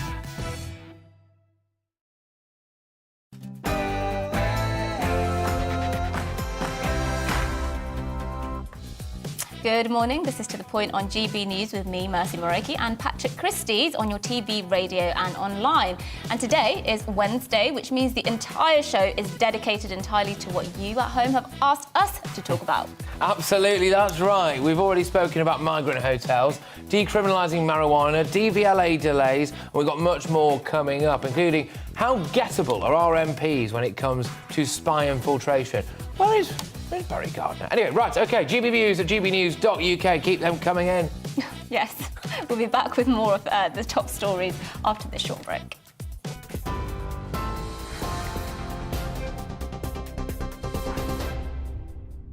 Good morning, it's just gone 11 o'clock. I'm Rosie Wright, here to keep you up to date. Westminster Magistrates Court has formally issued an order to extradite WikiLeaks founder Julian Assange to the US to face espionage charges. The WikiLeaks founder is wanted in America over an alleged conspiracy to obtain and disclose national defence information. He's always denied the allegations. Now, this is a breaking news story. We'll bring you more developments as we get it. Let's look to international news now. And Russia has issued another deadline for Ukrainian and foreign fighters to surrender in the besieged city of Mariupol. Russia's defence ministry is claiming that not a single Ukrainian soldier had laid down their weapons after several days of warnings. Ukrainian commanders have vowed not to give up the final stronghold in the city. Ukraine's Deputy Prime Minister says Russia could allow civilians to leave the city with a preliminary agreement for a humanitarian corridor. That agreement's been reached for the first time in 3 days. In an overnight address, President Volodymyr Zelensky appealed again for weapons and condemned Russia's attacks. In this war, the Russian army will forever inscribe itself in world history as perhaps the most barbaric and inhuman army in the world, deliberately killing civilians, destroying residential quarters and civilian infrastructure, and using all kinds of weapons, including those prohibited by international conventions, is already the brand signature of the Russian army. And this is such meanness, which for generations will mark the Russian state as a source of absolute evil. Western allies of Ukraine have agreed to send more weapons to help the nation defend itself. It's after a phone call with G7, NATO and EU leaders. Well, the UK, Germany and Canada have all pledged to send heavy artillery support to Ukraine. Despite Russia's withdrawal from the north of the country, the UK's Ministry of Defence has warned there's still a risk of strikes against what they're calling priority targets throughout the country. In the UK, the Prime Minister won't be in Westminster tomorrow when MPs vote over whether to start an investigation into claims that he misled Parliament over breaches of coronavirus rules. Well, Boris Johnson will instead travel to India later on today on a planned official visit. Last week, he was fined by police for breaking COVID rules at a birthday gathering in June 2020. He's apologised but insists he didn't know he was breaching the laws. Mr Johnson will face MPs in the Commons later on in about an hour's time. We'll bring you that here on GB News. Prince Harry says the Queen was on great form when he and his wife Meghan visited her in Windsor last week. He was speaking to NBC News Today programme, and the Duke of Sussex said he wanted to make sure Her Majesty was protected. It was just so nice to see her. You know, she's on great form. She's always got a great sense of humour with me, and I'm just making sure that she's, you know, protected and got the right people around. Well, you make her laugh. That's what she always says. Did you do it again? Yes, yeah, I did. Both Meghan and I had tea with her, so it was really nice to catch up with her. And you know, home for me now is you know, for the time being, it's in the States. Well, the full interview will air later today on NBC News' Today programme. The streaming giant Netflix has hinted at advertising on the platform after a loss in subscribers for the first time in 10 years. Well, 200,000 people left the streaming site in the first quarter of this year. Netflix says the ads would allow for a cheaper monthly subscription. Netflix also stopped operating in Russia, choosing to in March. That resulted in the loss of 700,000 members. A man's been jailed after touching speeds of up to 150 miles per hour during an 80-mile police pursuit. Video footage has been released showing a banned driver in a police pursuit stretching from Bedfordshire to the West Midlands. His 25-year-old Saeed Reza has been jailed for 4 years and 2 months. Users of self-driving cars could legally be allowed to watch TV and films behind the wheel under proposed changes to the Highway Code. The Department for Transport says the new laws would make insurance companies, rather than individuals, liable for accidents when the self-driving vehicle is in control. The updated code will make it clear, though, that drivers must be ready to take back control of the vehicle when needed. You're up to date. I'll bring you more news as it happens. Now let's head back to the point.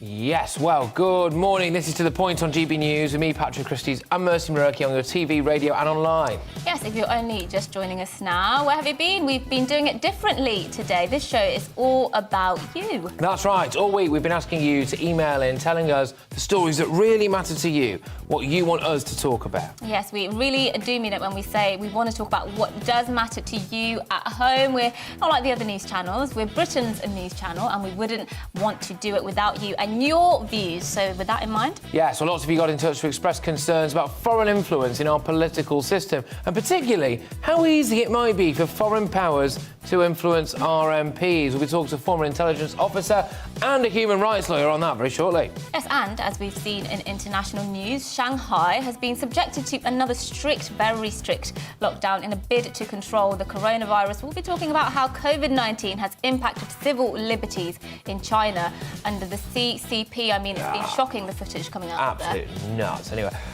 we have a poll going out on Twitter asking you, is it time the UK legalised marijuana for recreational use? And as usual... No. Don't let me influence you. I'm just not that bothered. I don't know. I don't know. Anyway, yeah, I'm certainly not clamouring for it. I'm not clamouring against it either. Anyway, as usual, get in touch with your views. gbviews at gbnews.uk. Don't be shy.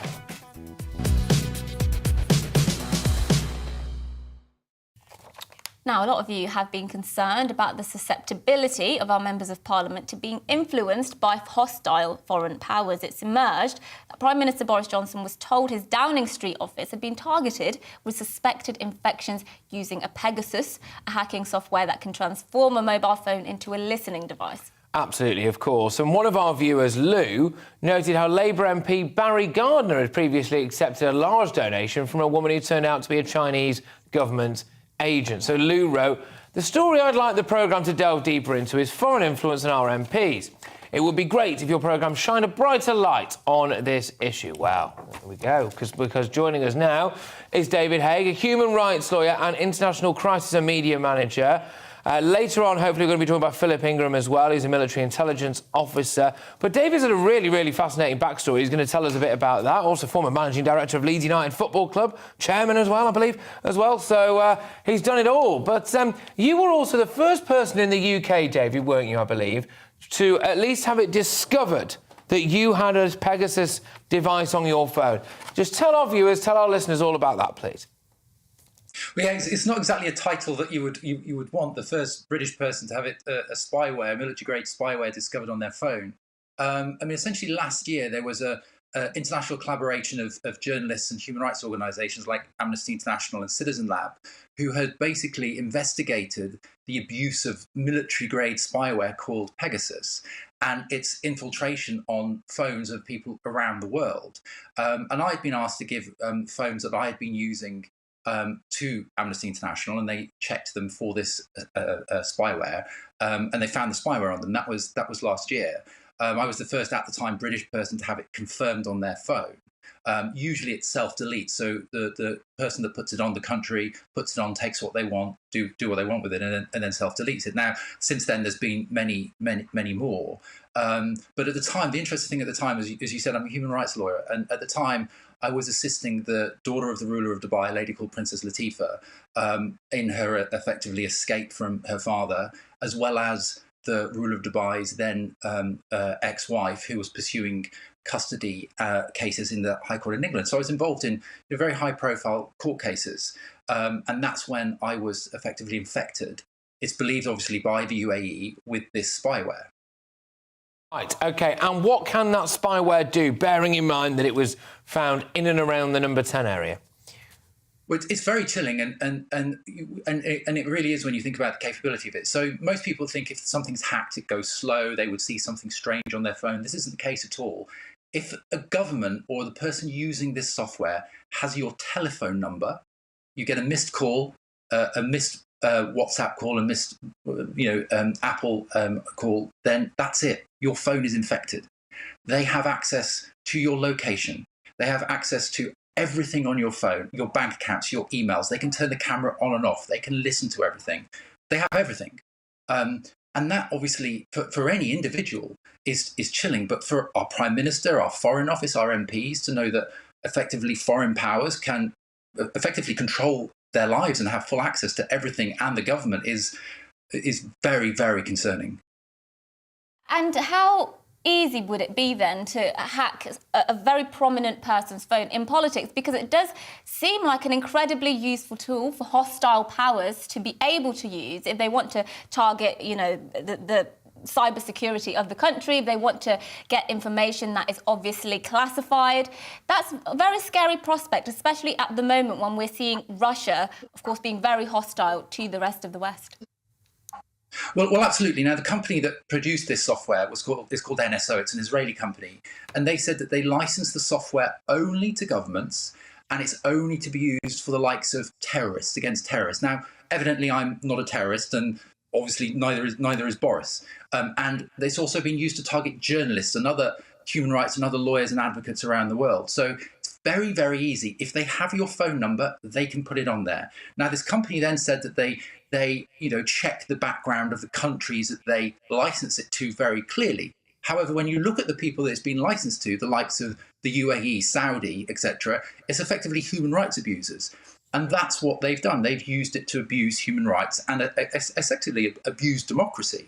And that's the worrying thing. Now, this company, NSO, have said that they terminated the contract with the UAE, not just because of, obviously, the hacking of myself, but they hacked Princess Hi's legal team in the High Courts. This was confirmed by the High Court, including Baroness Shackleton, very well-known divorce lawyer and a peer, other peers like Baroness Udin, and now we know number 10 in the Foreign Office. But the question is, and you mentioned Russia, and we look at other countries like China, this is one country that's invented this software. There must be other countries that have it, and I'm sure the UAE replaced Pegasus with something else. Very quickly, sorry, because we're going to go to Philip Ingram in just a second. He's a former senior military intelligence officer. But just to, again, humanise it a little bit more, David, the kind of people who are using this software and are using this stuff on people's phones are not nice people, are they? You were tortured, weren't you, in Dubai? Yeah, I was held for 22 months in a British court. I was tortured. I was sexually abused.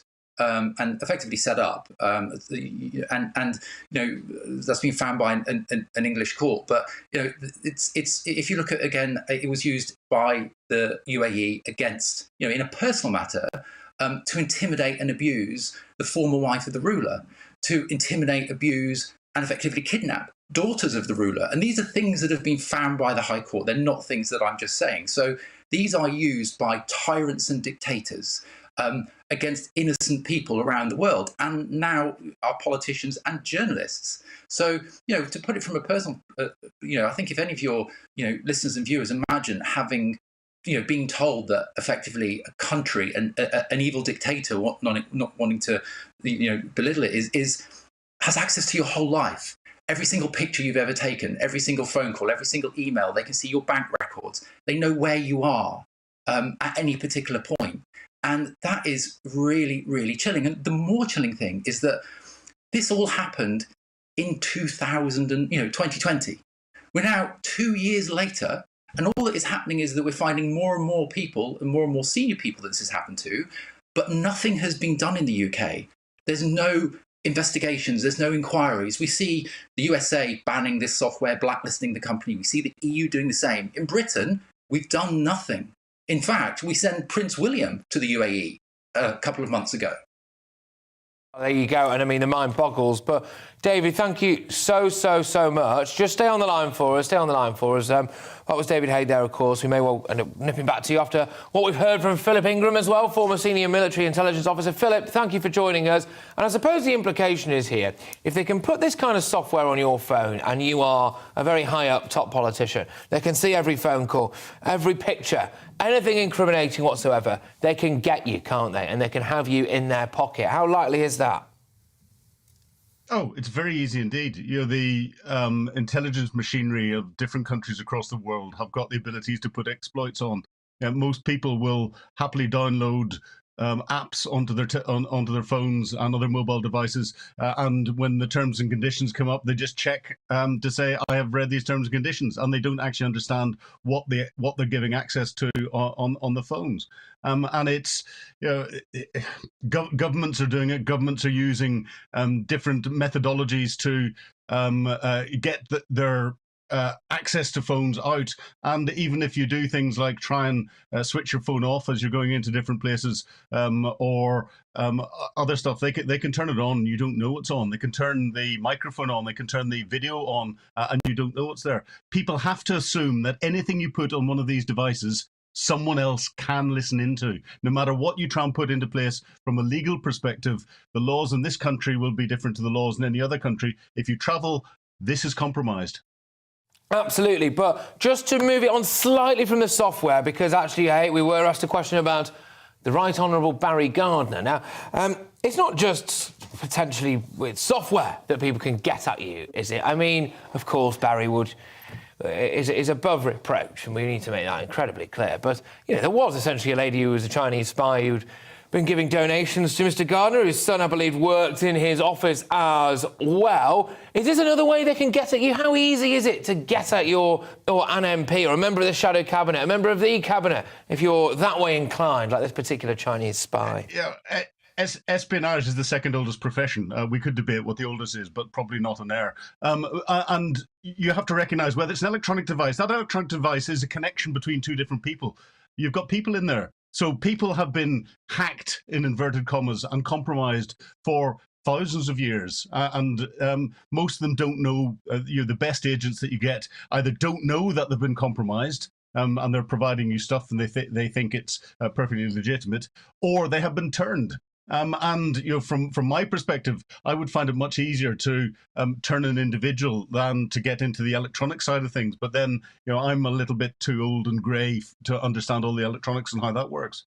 OK, well, look, both of you, thank you so much. David, sorry, we haven't got time to go straight back to you because we have got something that's just come into us. But, yeah, well, breaking news, we'll say as it is.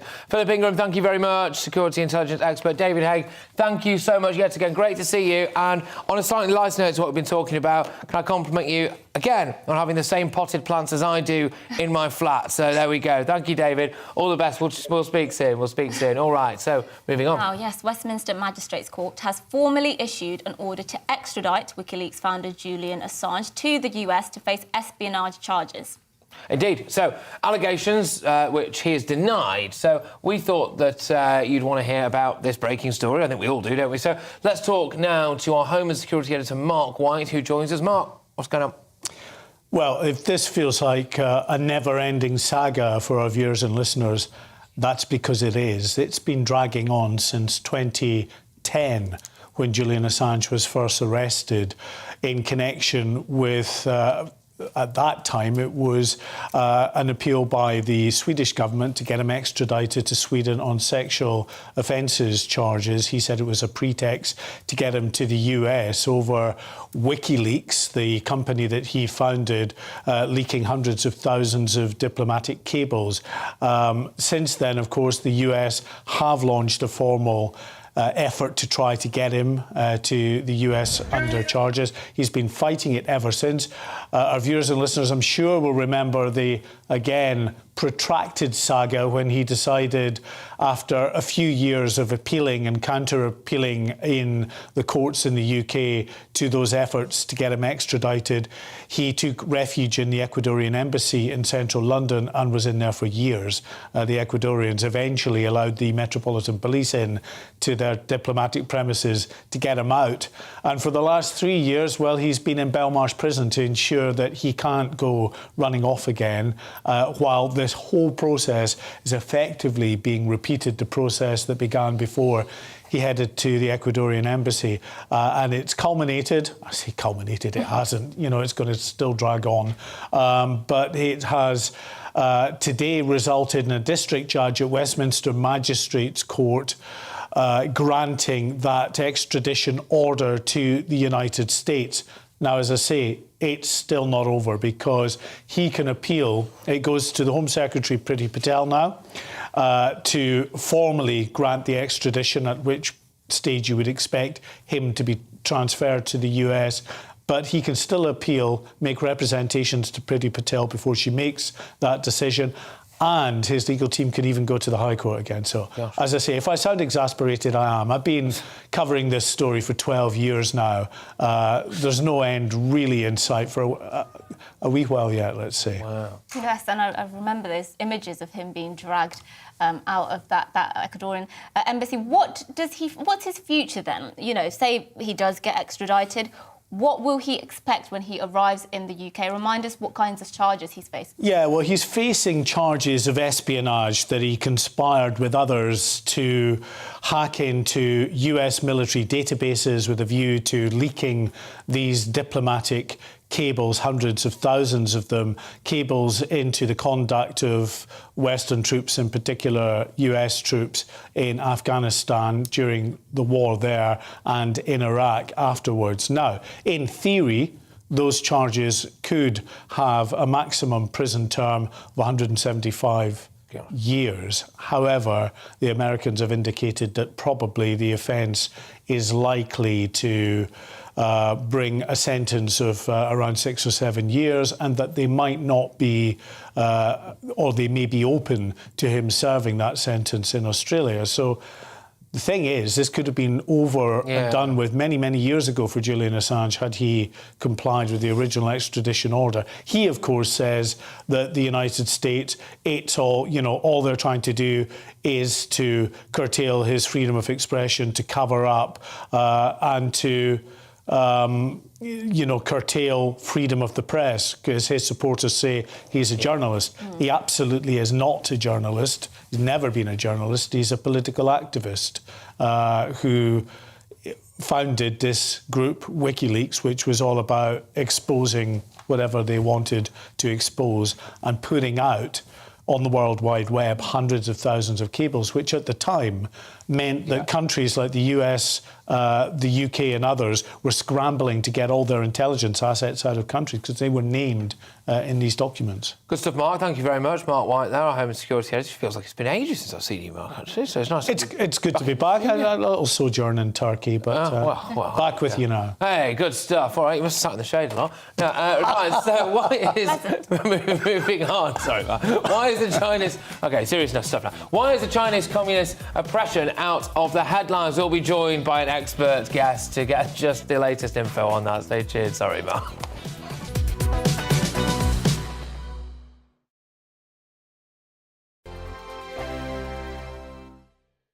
Hello, I'm Michelle Dewberry, and you can join me every weekday 6 till 7 on Jubes and Kerr. Me and my panel will get stuck right into the day's events, and I can tell you, in fact, I can warn you, expect some robust debates, some strong opinions and perspectives from both sides of the fence. It's about you at home as well. I love to read out all of your comments, or at least as many as I can. So join me, Michelle Dewberry, Monday to Friday, 6 till 7 on Jubes and Kerr. On radio, they call it the drive time slot, 4 p.m. until 6 p.m.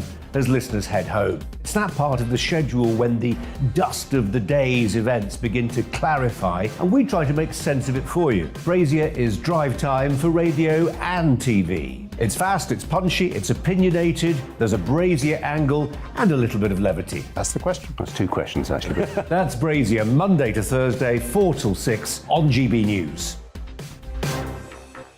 Hello, I'm Patrick Christys. And I'm Mercy Moroki. Make sure that you join us Monday to Thursday, 10 a.m. until midday, right here on GB News for To The Point. We're not afraid to talk about the topics that matter to you or the big topics that always matter. We cover absolutely everything, from the breaking political stories of the day to law and order, what's going on in the channel. We're not afraid to hold people to account. We always make sure we include your views on our show. Indeed, if you're thinking it, you can guarantee that we're saying it. So make sure you join the conversation with us, 10 a.m. until midday, Monday to Thursday, for To The Point on GB News. I'm Dan Wootton. Join me Monday to Thursday from 9 to 11 for the feistiest and most fun news debate on TV, where free speech reigns. I'll bring you a sharp take on the day's biggest stories, bombshell newsmaker interviews, and A-list guests. And I guarantee you, no spin, no bias, no censorship, and no reason to go to bed. That's Dan Wootton tonight, Monday to Thursdays from 9 on GB News. Where would you like to go? Just take me to the studio, please, Matt. You know where you're going. I've got a show to do. Friday Night Feast on GB News, 7 p.m. And it's like nothing you've ever seen before. We take a different angle on the week's biggest news stories. The viewers and listeners sent me some absolutely mad challenges to do. We tried to rehome a rescue dog. And yes, there's some other wacky stuff in there as well. I feel like I could take on the world. Well, that's that. Friday Night Feast with me, Patrick Christys, every Friday, 7 till 9 p.m. on GB News. Be there. Every night at 11 on GB News, we bring you the next day's stories the day before. It's basically like time travel. If it's a big story, we'll cover it, guaranteed. But we'll also have some fun along the way. Big opinions, big laughs. Sometimes big hair. This is Headliners, the paper review show that won't send you to sleep like the others will. 11 p.m, 7 nights a week. Join us.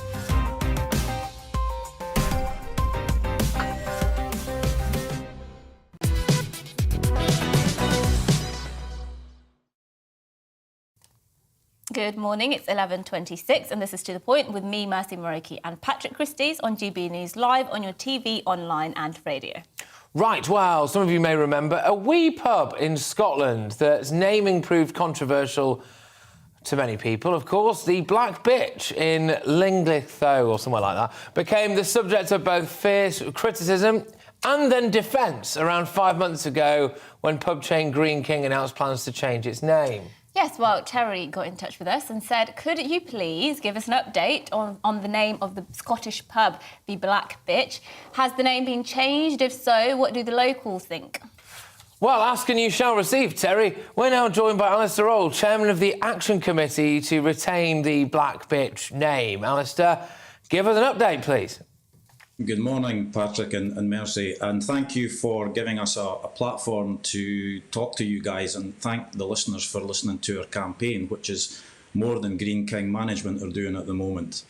Unfortunately, Green King have continued to ignore all of our civic leaders, our 12,000 petition, Sir Geoffrey Palmer, OBE, who's an eminent black human rights activist, well known in government and currently Chancellor of Heriot-Watt University.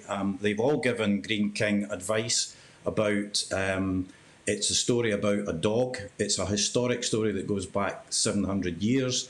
And the town is, the Black Bitch is synonymous with the town. It's on all our badges, it's on all our organisations. Green King have come along after being outed as a slave-moneyed company and want to remove the name of the Black Bitch. And they fabricated a story that they had done a consultation through the town and spoken to major organisations. We have gone round and checked all of that, and they weren't talking to people, they weren't talking to the organisations. And they have now launched a planning application to change the name of the pub to the Willow Tree, which is quite frankly got everybody wondering what, if you were to actually go around and do a survey in the town at the moment, people would wonder what the Willow Tree was about, because the name of the tree that they're talking about is actually known as Kate Weary's tree in Linlithgow. So they've come along and they're trying to basically wipe out the history and heritage of Linlithgow, and we're up in arms about that, as you can imagine. It's a very passionate thing in Linlithgow. The Black Bitch, it goes back centuries, as I said, and for them to come along and say it's racist and offensive, it's a greyhound dog. And I would ask people to have a look on YouTube and look at Bruce Fumery's Scotland History Tours. You will get an excellent and humorous summary of what's been going on with Greene King trying to change the name of this pub. What I would hope is that if your viewers support us in our campaign to keep Linlithgow's history and its heritage, you contact Greene King on their website, speak to Nick Mackenzie and Guest Relations, and actually tell them to back off and leave our history alone. Yeah, 100%. I mean... I do want to ask, actually, because I'm sort of the person who should be offended by this, supposedly, for obvious reasons, but who is offended? Who actually said they were offended? Because I can't imagine anybody I know who's a black woman saying they're actually offended. We have quite a number of black and Asian families in Linlithgow, and it's their town as well, and they are totally behind us when they go through the story and they've come into Linlithgow and they've adopted Linlithgow as their town, and some of them are born and bred here. And they are offended that Greene King actually think they should be offended at the name. And this is the point, that Greene King have come up from Borough St Edmunds, 500 miles away, and just stamped us on, oh, it has to be racist. They haven't really understood what's going on here. And it's a greyhound dog. The story you can get on YouTube, I won't waste your time with it, but it's a legendary story. The school kids all know about it. People are born and bred here are called black bitches. It's been going on for centuries. And for Greene King to come along and do that is ridiculous. Alistair, thank you so much, Alistair Olddown, and good luck with the fight to keep the black bitch open, I suppose. Yes, keep us updated. Keep us updated on the black bitch. Alistair Olddown, chairman of the Action Committee to retain the black bitch. Okay, we get it. Yeah, what? It's just the name of the place. Right, OK, that's enough about the black bitch. Now, we're going to go to all of the latest headlines. Don't go anywhere, of course. We've got loads of your views after the break. GB Views, GBNews.uk, including the latest on what's going on in China. But now it's the headlines.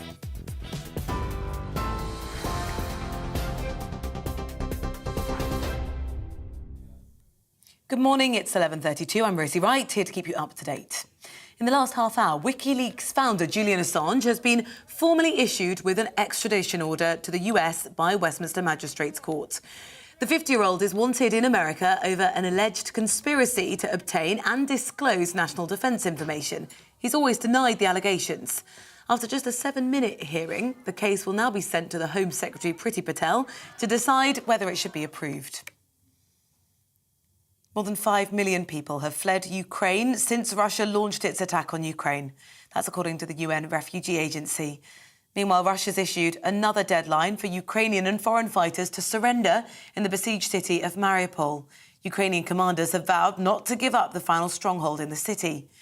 Ukraine's Deputy Prime Minister says Moscow could allow civilians to leave today with a preliminary agreement for a humanitarian corridor. A man's been given a suspended sentence after admitting to sending a grossly offensive video of a model of Grenfell Tower being burned. Paul Bussetti pleaded guilty at Westminster Magistrates Court to filming the footage at a bonfire party in November 2018 and then sharing it within WhatsApp groups. He's received a 10-week jail sentence, suspended for 2 years. Prince Harry says the Queen was on great form when he and his wife Meghan visited her in Windsor last week. Speaking to the American broadcaster NBC Today, the Duke of Sussex said he wanted to make sure Her Majesty was protected and also that California feels more like home now. You're up to date on GB News. We're on your TV, online and DAB+ radio.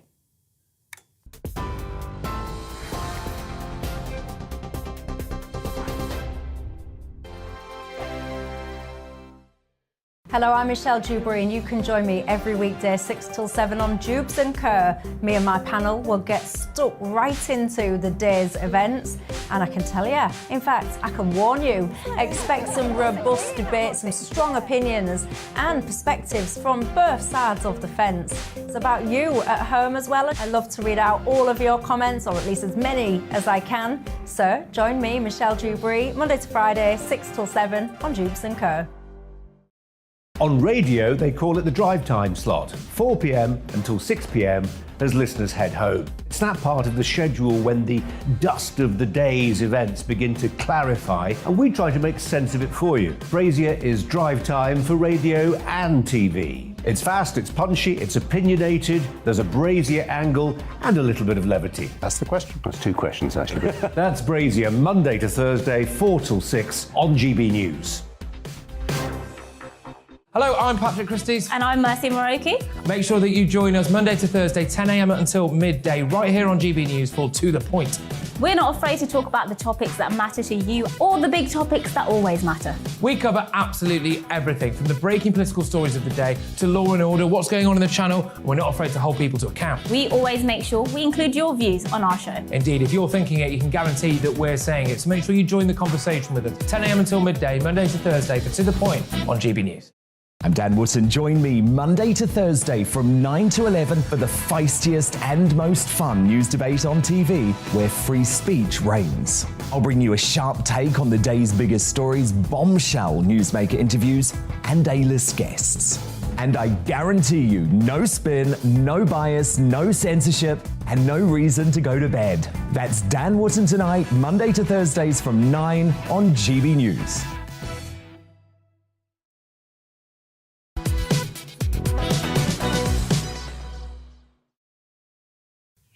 Good morning, everybody. This is To The Point with me, Patrick Christys, and Mercy Moroki on GB News. We're live on your TV, online and radio this morning. Yes, now we've seen some horrifying images coming out of China. The Shanghai region has been placed in a severe lockdown for several weeks, and people have been banned from leaving their homes, relying on the government to deliver them food. Well, one of our viewers, Stephen, got in touch to say people are jumping out of buildings to escape the CCP oppression. Another, David from Ongar, said the conflict in Ukraine means we're ignoring China taking away freedom in Hong Kong, putting people into concentration camps, etc. That's what he's saying, of course. Have we collectively chosen to ignore the Chinese oppression? While big brands are happy to voice their support for Ukrainians, they're a bit more quiet, aren't they, when it comes to China, where some of them may have business interests? Yes, now joining us to dive into this further is Steve Sang, Director of the School of Oriental and African Studies China Institute. Steve, thank you so much for joining us. Why is the world so quiet on this? Because the images I've seen are completely horrifying. People seem terrified for their life. They have no quality of life at the moment, but the world is silent. Well, I think two reasons. One is the focus on the war in Ukraine. The other one is China exceptionalism, things that happen in China, which, if it happens elsewhere, would generally provoke comments, often do not have the same effect when they happen in China. OK, all right. But at what point do you think that people can't ignore it anymore? Because we're seeing video clips, horrendous video clips out on Twitter. I saw one this morning of school children in Shanghai dressed head to toe in ridiculous protective gear. You know, is it actually just about a zero COVID strategy, or is it about state control over every aspect of people's lives? Well, the two things are not mutually exclusive. Zero COVID policy is a policy devised and conceived by Xi Jinping, and therefore is a policy that must be implemented at all levels unless and until Xi Jinping decides otherwise. So you still have a Leninist political system in place in China. Officials therefore simply try to deliver what they think the boss wants to be delivered. And therefore they use whatever means necessary to achieve the objectives that were being set by the leader, which is to reduce COVID to, if possible, zero. And what about the hypocrisy we see both from political leaders and corporations as well? Because Connor has emailed in and said to us, all these woke corporations are happy to jump on easy woke bandwagons to pretend they care. All they care about is money because their business model depends on China. You can't be in any room, in any office without seeing something that's made from China, not least so much technology that we use. When are we going to say, hang on, we are being massive hypocrites actually in the West because we're actually empowering the Chinese state when we do business with them to such a huge extent? I think it will take a lot longer than those images that you have seen. Your big multinationals will continue to behave the ways they do because of their investments in China and because of the pressure the Chinese government put on them. And unless consumers in the rest of the world start to say that for companies that are engaged in China in that way, we will boycott their products, in which case those companies will have to wait between the China market and the rest of the world as a market. But for that to happen, it means that we will all be losing something. Your cheap seasonal wares for your summer holidays will not come. You may not get your iPhones. You may not get a lot of your electronic gadgets that you use on a daily basis. Are we ready for that? If and when we are, I think those companies will respond. But if we are not, then it's a bit hypocritical for us to say that those companies will not give up their China business because we are not going to give up the convenience of China-produced products at China price. Yeah, gosh, I mean, it is quite staggering stuff, really, as well. And I think, you know, it's all very well and good throwing our arms open to the people of Ukraine and being very sensitive and not hoisting Ukrainian flags. My local pal's got a Ukrainian flag in it. Everywhere you move now you see the Ukrainian flag. Actually, well, you know, there's some rather fruity things going on in China and some mass human rights abuses taking place over there. And we do seem, I think as you alluded to there, Steve Sang, Director of the School of Oriental and African Studies, China Institute, that there's a lot of China acceptance, really, of that behaviour. And that seems a bit hypocritical. But look, thank you very much for joining us. I'm sure it won't be long before we have you back on the show. You take care. All right. Well, we're just under half an hour away now from the Prime Minister facing the House of Commons for PMQs. And last night, Boris Johnson apologised for breaking the law over Partygate. Yeah. As soon as I received the notice, I acknowledged the hurt and the anger. And I said that people had a right to expect better of their Prime Minister. And I repeat that, Mr. Speaker, again in the House now. However, he has insisted he did not mislead Parliament over lockdown parties and has ordered his party and MPs to block an investigation into this matter. In his response, the Labour leader, Sir Keir Starmer, told the story of a man called John Robinson. When his wife died of COVID, John and his family obeyed the Prime Minister's rules. He didn't see her in hospital. He didn't hold her hand as she died. If the Prime Minister had any respect for John and the millions like him who sacrificed everything to follow the rules, he'd resign. But he won't, because he doesn't respect John. He doesn't respect the sacrifice of the British public. He is a man without shame. Right, well, look, so many of you have been getting in touch to say you simply couldn't care less about Boris Johnson and Partygate and that there are far more important issues to talk about. So that sounds like Boris Johnson's on relatively safe ground, at least with some of you. But how can Boris Johnson regain people's trust? And does he need to rebrand himself? Well, I mean, who better? Yes. Who better to go to than the chap who's sat to our right at the moment, Justin Doherty? He's a former British soldier and a government crisis advisor as the chairman of Hemington Consulting, and he joins us now in the studio. Does Boris need a rebrand? Boris is in some difficulty at the moment. He is suffering a reputation crisis, and it's a reputation crisis of his own making. Now, what we do when we look at reputation, and a very good way to understand reputation, is expectation. And this issue is all about expectation. What do the British public expect of their leader at the moment? Now, of course, many people would say, well, we knew Boris was lacking in integrity. We knew he was a philanderer. He has multiple children. You know, he is not a paragon of virtue. And we knew that when he was, when we voted him in, when he became leader of the party. But this is different. This issue is about his credibility, and it's about his capability as somebody who has to deal with some very difficult issues at the moment. OK. So how would you potentially rebrand him? What kind of thing could Boris do to show that he's credible and trustworthy? I think what Boris needs to do is understand what is expected of him now. Not what has happened in the past, but what is expected over the next months and years. We have a cost of living crisis, and there's a war in Ukraine. And he needs to understand that and align himself with those expectations. Why doesn't he go for a complete new man image? Why doesn't he drop about 5 stone or something like that, get a haircut? And actually, harsh. No, because actually a physical transformation can sometimes in the public psyche lead to their own mental transformation of who you are and what you are.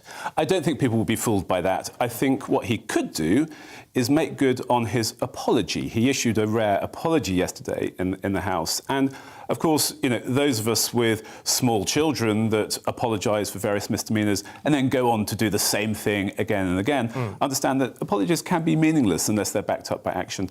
If he were to go back to his apology, have a good look at himself and re-engage with what he has said he is sorry for, then I think that may be a good path out for Boris right now.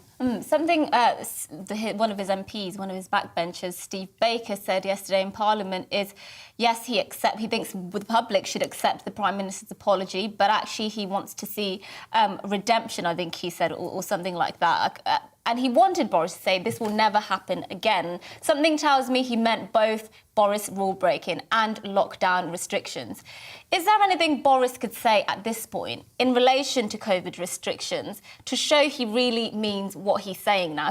Could he turn around and say, look, I completely understand how much the country was destroyed. I completely understand it was all a mess. I made a mistake and I promise it will never happen again. Show some humility. Yes, wouldn't it be interesting to see that? It would be interesting to see some humility. It would be interesting to see Boris not trying to move on and duck the issue, but to properly show contrition. And, we had a ruler a few hundred years ago who, after the Archbishop of Canterbury was murdered as a result of some of his words, wore a hair shirt, walked to Canterbury and demonstrated to the country that he was very, very sorry. Will we see that from Boris, or will we see him trying to duck it and move on, as some of his political advisors are saying? We don't know.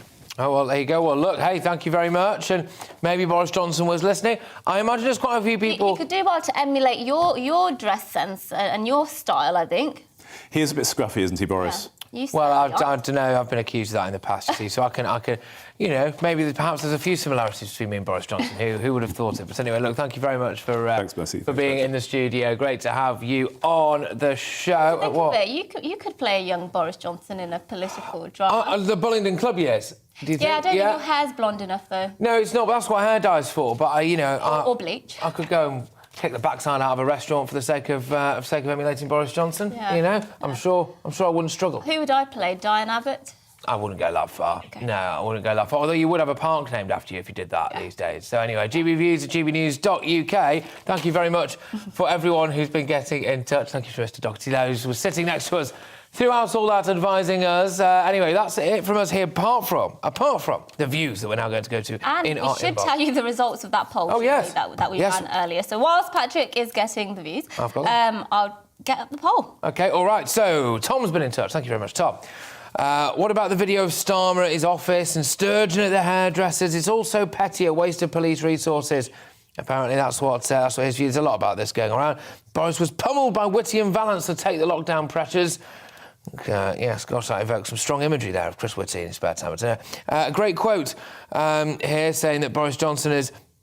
basically saying actually that Boris Johnson should not actually have even apologised. I'm not sure that's a view that's replicated up and down the country. I understand lots of you think that the Partygate thing was overblown and frankly you're a bit sick of it. But look, when I go out and about, I do hear a lot of people who do say a lot of things like I wasn't allowed to my nan's funeral, this, that and the other, and we do have to be very, very respectful of that, of course. I mean, it is interesting as well because some of the polls I've seen show Keir Starmer's ahead now, and they show he's actually more popular at the moment than Boris Johnson, and he has taken this opportunity. I think when I saw him speak yesterday in Parliament, he did seem like a leader. I can't lie to you, but clearly Labour haven't been having traction for so long. So whether this will change anything at all, the fact that Boris has been issued with these fines, I'm not convinced on that. No, we're going to go to the result of the poll in just a second, I believe. But quickly, Marion, on the breaking news that we had earlier about Julian Assange being extradited, it's not right to extradite Julian Assange for, as she says anyway, reporting the truth. I feel so sad that we are not stopping this happening. Thank you to everyone who's got in touch, and thank you to everyone who designed our show today. It's a viewer-led show. Go on, hit them with the poll. The poll, so the question was, is it time for the UK to legalise marijuana for recreational use? Quite a split, actually.